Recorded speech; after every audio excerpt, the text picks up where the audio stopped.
ان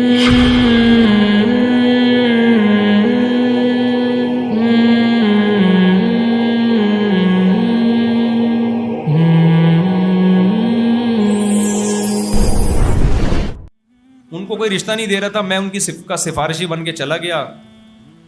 تو وہ لڑکی کے ابا بیٹھے ہوئے, میں نے کہا کہ ہمارے دوست ہیں, آپ کی بچی سے نکاح کرنا چاہتے ہیں. تو انہوں نے کہا اچھا ٹھیک ہے. بات چیت شروع ہوئی. تو یہ لڑکا اب کیا کہنے لگا, کہہ رہے ہیں دیکھیں میں پولیو کے خطرے نہیں پلاؤں گا اپنی اور بچوں کو, میں پہلے سے بتا دوں یہ یہودیوں کی سازش ہے.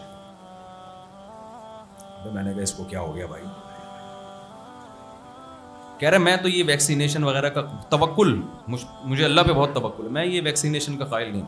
انہوں نے انکار کر دیا. میں نے اس کو بولا, میں نے کہا بھائی تو کس قسم کی باتیں کر کے آیا ہے یار.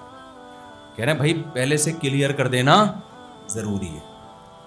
خدا کے بندے تیری شادی ہوگی, پھر تیرے بچے ہوں گے, اس کے بعد پولیو کا مقام بہت بعد میں جا کے آتا ہے. کس قسم کی بات, یہ موقع نہیں ہے. بات بھی غلط ہے, پولیو کو یہودیوں کی سازش نہیں ہے. ہمارے یہاں ہر چیز یہودیوں کی سازش ہوتی ہے. دیکھو بار بار میں ایک بات دہراتا ہوں, بعض لوگ میری بات میں ریپیٹ کرتا ہوں بور ہو جاتے ہیں, لیکن وہ ریپیٹ کرنا لوگوں کا ذہن بنانے کے لیے ضروری ہے کہ جو جس کی فیلڈ ہے نا اس میں کبھی بھی ٹانگ نہ اڑاؤ. میں نے تجربوں سے یہ بات حاصل کی ہے, سمجھ رہے ہو. سب سے بڑا مسئلہ وہاں کھڑا ہوتا ہے کہ ہم جس چیز کے ایکسپرٹ نہیں ہوتے اس پہ خود رپورٹیں پیش کرنا شروع کر دیتے ہیں یا رپورٹیں پڑھنا شروع کر دیتے ہیں. یہاں بڑا مسئلہ کھڑا ہوتا ہے. پولیو کا یا کورونا کی ویکسینیشن یا پولیو کے قطرے, یہ خدا کی قسم لا الہ الا اللہ, یہ مفتیوں کی فیلڈ یا ڈاکٹروں کی فیلڈ, علماء کی فیلڈ یا مولویوں کی فیلڈ ہی نہیں ہے, یہ ڈاکٹروں کی فیلڈ ہے.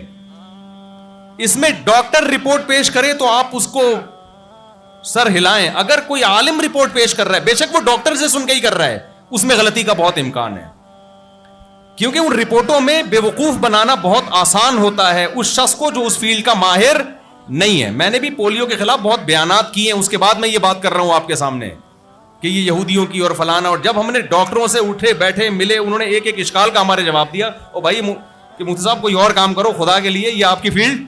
اور ہمیں پتہ چلا ہم نے بہت بڑی مسٹیک کی ہے اس میں. کورونا میں بھی آپ دیکھ لو نا, کتنا علماء کے فتوے, بعض علماء کے فتوے آ رہے ہیں یہ ہے سازش ہے. بھائی یہ ڈاکٹروں سے پوچھو یار, یہ علماء کی فیلڈ تھوڑی ہے. جب بعض علماء کہتے ہیں ہم نے ڈاکٹروں سے ہی پوچھ کے بتایا ہے. بھائی آپ نے اگر ڈاکٹروں سے کوئی رپورٹ لی ہے نا تو وہ ڈاکٹروں ہی کے سامنے پیش کرو, وہ بتائیں گے یہ رپورٹ ٹھیک ہے کہ یہ غلط ہے. ڈاکٹر کی بات کو سمجھ سکتا ہے, عالم ڈاکٹر کی بات کو نہیں سمجھ سکتا, اس کی فیلڈ نہیں ہے. اور یہی کام علم دین کے ساتھ بھی ہو رہا ہے. فتویٰ انجینئر اور ڈاکٹر دے رہے ہیں بیٹھ کے, پروفیسر لوگ دے رہے ہیں. دینی تحقیقی مقالے کون پیش کر رہا ہے؟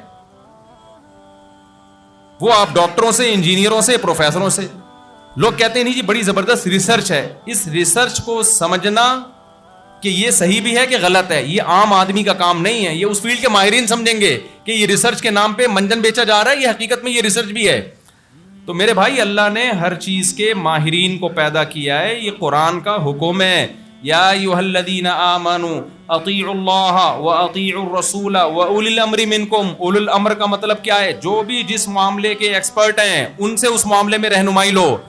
مجھ سے لوگ آ کے پوچھ رہے ہوتے ہیں میں کاروبار کرنا چاہتا ہوں, مشورہ دیں. میں کہتا ہوں میرے بھائی میں کاروبار میں یہ بتا سکتا ہوں کہ یہ جائز ہے یا ناجائز, یہ کاروبار کرنے کا ہے یا نہیں کرنے کا, یہ میرا ٹاپک اور میری فیلڈ نہیں ہے. اس میں مشورہ دوں گا, مروا دوں گا آپ کو میں.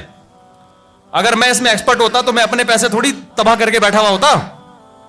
میں نے تو ایسے تجربے ہیں ماشاءاللہ, ادھر پیسہ دیا اس نے ڈبو دیا, ادھر پیسہ دیا اس نے ڈبو دیا, پھر بھی شادیوں پہ شادیاں کرتا چلا جا رہا تھا.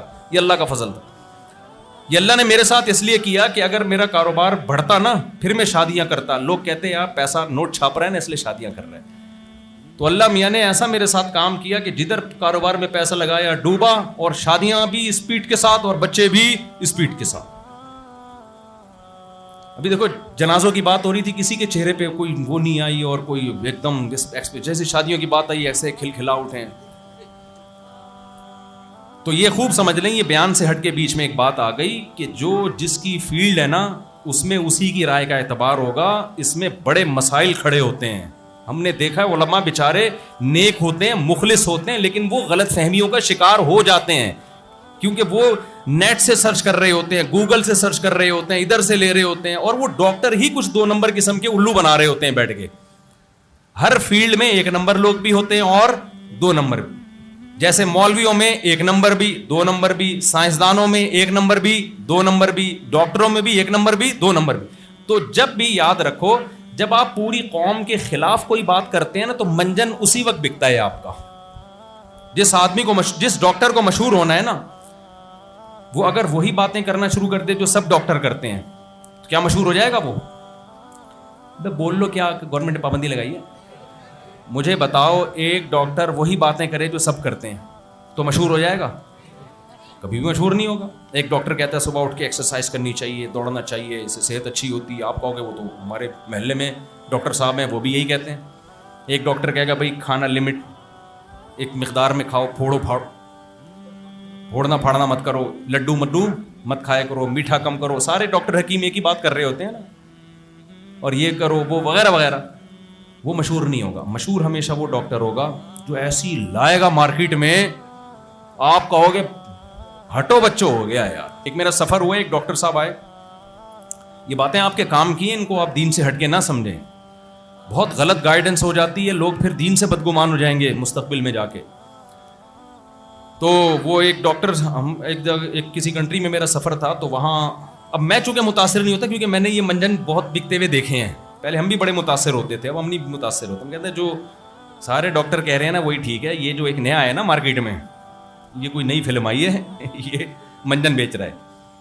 وہ ایک ڈاکٹر صاحب تھے, وہ ملے مجھے, کسی مولانا نے ان کا تعارف کروایا کہ ایسا ڈاکٹر اس پوری کائنات میں نہیں ہے.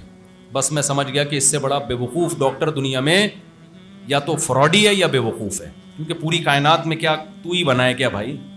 باقی MBBS نہیں کرتے, باقی کیا وہ کیا کر کے آتے ہیں وہ. تو جناب وہ بہت ہی عظیم ڈاکٹر. پھر وہ جو اس نے 1 گھنٹے کا لیکچر دیا ہے, جو لمبی لمبی پھینکی ہے اس نے, میں کسی میڈیسن کو نہیں مانتا, میں یہ نہیں ہوں, میں پیناڈول کے سائڈ ایفیکٹ 5 سال تک رہتے ہیں. پیناڈول ٹھیک ہے, دوائی نہیں کھانی چاہیے, لیکن یار 5 سال تھوڑا کم کر لیتا میرے بھائی, تھوڑا سا کم کر لو. وہ ایک ہے نا, مجھے واقعات پہ واقعات اتنے یاد آتے ہیں, بیان نہ رہ جائے کہیں. وہ پاکستانی, امریکی اور رشین, یہ 3 آدمی بیٹھے ہوئے تھے, تینوں لمبی لمبی چھوڑ رہے تھے, اپنے ملکوں کی تعریف کر رہے تھے. تو ایک امریکن نے کہا ہمارے جو فضائیہ نے اتنی ترقی کی ہے کہ ہمارے جہاز آسمان کی چھت سے لگ کے چلتے ہیں بالکل. سب حیران ہوئے, بالکل چھت سے؟ انہوں نے کہا تھوڑا سا نیچے. رشین نے کہا ہم نے سمرین کی فیلڈ میں اتنی ترقی کی ہے, ہماری آبدوزیں سمندر کی تہہ سے چپک کے چلتی ہیں. دونوں نے کہا بالکل چپک کے, انہوں نے کہا تھوڑا سا اوپر. پاکستانی کو سمجھ میں نہیں آ رہا تھا کہ یار کیا لے کر آؤں. پاکستانی نے کہا کہ ہمارے یہاں لوگ ناک سے کھانا کھاتے ہیں. میں نے بالکل ناک سے کہا تھوڑا سا نیچے, تھوڑا سا نیچے. تو وہ جب انہوں نے کہا نا کہ اتنے سال تک سائڈ افیکٹ ہے, میں نے کہا تھوڑا سا کیا کر لو بھائی, 5 سال سے 4.5 کر لو, 4.25 کر لو. جب تک مبالغہ آرائی نہ ہو آپ کا منجن ہی نہیں بکتا. اتنا زیادہ غلو ہر چیز میں. تو خیر وہ 1 گھنٹہ انہوں نے بہت لمبی لمبی پھینکی, اور لوگ سبحان اللہ کے نعرے لگا رہے تھے کہ یار کیسا ڈاکٹر آیا. پھر پتا چلا اس ڈاکٹر کو فلاں ملک میں بھی بین کیا, فلاں ملک میں بھی بین کیا. تو وہ اس کو بھی تعریف میں کہہ رہے تھے کہ چونکہ میری وجہ سے سارے ڈاکٹروں کی دکانیں بند ہو رہی تھی, لہذا مجھے ملکوں نے بین کر دیا. ابے تجھے ملکوں نے بین کر دیا, یہ تیری خوبی نہیں ہے, یہ تیری برائی ہے. لیکن ہماری قوم کی کھوپڑی دیکھو یار, جس پہ پابندیاں لگ رہی ہیں اس پابندی کو کمال سمجھ رہے ہیں کہ چونکہ اس کی وجہ سے سارے ڈاکٹروں کی کلینک بند ہو رہی تھی تو اس لیے اس کو بین کر دیا, اور کیونکہ ڈاکٹروں کا منجن بکنا بند ہو رہا تھا. تو یہ اس کے فیور میں نہیں جا رہی, یہ اس کے اگینسٹ جا رہی ہے چیز. لیکن جو چیز اگینسٹ میں ہوتی ہے ہم اس کو کیا سمجھتے ہیں, کہتے ہیں یار بیچتے ہیں. یوٹیوب پہ دیکھ لو آپ, ویسے کلینک میں کورونا کے دنوں میں تو ایسا منجن بکا ہے نا. ہمارے ایک دوست تھے, ان کو میں نے کہا یہ کووڈ میں احتیاط کر لو, سارے ڈاکٹر کہہ رہے ہیں احتیاط کرو.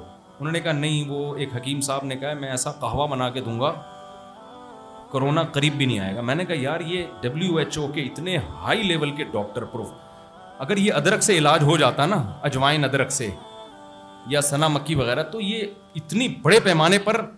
انہوں نے کہا نہیں تو سارے یہودی ایجنٹ ہیں. میں نے کہا بھائی چائنا کے ڈاکٹر بھی ہیں اس میں, رشیا کے ڈاکٹر بھی ہیں, پاکستان کے ڈاکٹر بھی ہیں, سارے یہودی. تو ایک اکیلا پیدا ہوا ہے یار جو امام مہدی کے لشکر کا ہے, یا یہ ایک اکیلا پیدا ہوا تو ٹھیک. میں نہیں کہہ رہا یہودی سازش نہیں کرتے دنیا میں, لیکن ایک حد, ہر چیز کی ایک لمٹ ہوتی ہے نا. تو یہ ادرک پلائے گا تجھے. بالآخر انہوں نے ادرک کے قہوے پیے اور پتہ نہیں کیا کیا, اس کے بعد ان کو ہو گیا کورونا, اور موت کے منہ سے وہ بندہ نکلا ہے. آخر وقت تک ہسپتال نہیں جا رہا تھا, زبردستی لے کر گئے. اس کے بعد ہماری ملاقات ہوئی, ہم نے کہا وہ, اس نے پھر ایک ایسی گالی نکالی جو مسجد کے ممبر پہ بالکل بھی مناسب نہیں, خطرناک قسم کی گالی اس نے نکالی, اور کہا کہ اس حکیم کو نکالی اس نے, کہہ رہا اس نے تو مجھے کہوے پلا پلا کے مار دیا تھا. تو میرا مقصد یہ ہے کہ حکیموں میں بھی 2 نمبر بھی ہوتے ہیں, 1 نمبر بھی ہوتا ہے. تو جو حکیم یہ کہے کہ میں ہی ہوں باقی سارے غلط, تو سمجھ لو کہ یہ کیا ہے, غلط ہے. جو ڈاکٹر یہ کہے میں ہی ہوں باقی سارے غلط, تو سمجھ لو یہ کیا ہے, یہ منجن بیچ ہے. جو اسکالر یہ کہے کہ میں ہی ہوں باقی سارے غلط, سمجھ لو یہ غلط ہے. بھائی مذہب اسلام جب دنیا میں آیا ہے تو نبی نے فرمایا میری امت گمراہی پہ جمع نہیں ہوگی, سواد اعظم بہت بڑی امت فالو کرے گی, حق پر قائم رہے گی. لا يزال طائفة من امتی, لا تزال طائفة من امتی ظاہرین علی الحق. نبی صلی اللہ علیہ وسلم نے فرمایا میری امت کی ایک بہت بڑی جماعت ہے جو حق پر غالب رہے گی, ہمیشہ حق کو فالو کرتی رہے گی. کیونکہ نبی آخری نبی ہیں, تو یہ امت بھی کیا ہے, آخری امت ہے. اب ایسے نہیں ہو سکتی کہ سارے ہی خراب ہو جائیں اس امت میں, بہت بڑی امت حق پر قائم رہے گی, جیسے کہ اب بھی ہے الحمدللہ. اسلام زندہ ہے, زندہ رہے گا. ہاں جب اسلام ختم ہوگا تو اللہ اس